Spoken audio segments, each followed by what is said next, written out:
মগজে। আমার দেশের ছেলেদের জন্য বিজ্ঞান চর্চার সমস্ত রাস্তাগুলো খুলে দিতে হবে। এই ল্যাবরেটরিটাই হচ্ছে আমার দেশ সেবা সৈনিক।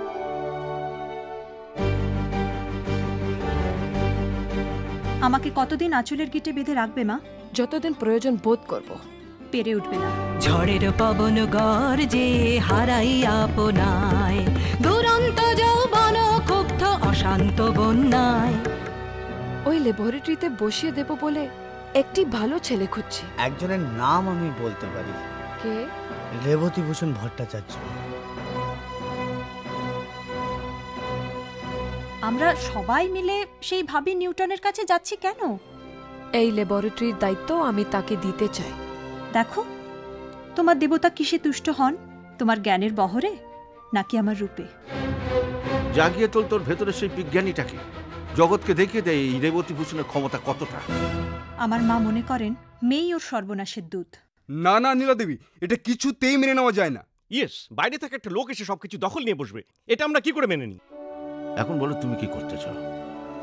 আমার ল্যাবরেটরি আমি দান করতে চাই পাবলিককে। কি আপনি এত রাতে? এটাই ঠিক। এই মুহূর্তে বাকি সব মিথ্যে। মম যৌবন অভিসার পথে আজও আসে নাই, নীলা, আজও আসে নাই, আমাদের সকলকার মধ্যে ল্যাবরেটরি আছে। আজও আসে নাই কোনো সাথী। তুই কি ভাবিস আমি টের পাইনি? মমরবিহীন দিনের শেষে রেবতীকে নষ্ট করার কোনো চেষ্টা তুই করিস তাহলে দেখছি সেই ছুরি।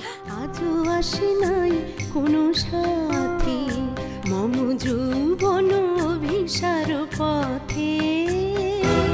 এই পৃথিবীর কোনো শক্তি তোমাকে আমাকে আলাদা করতে পারবে না।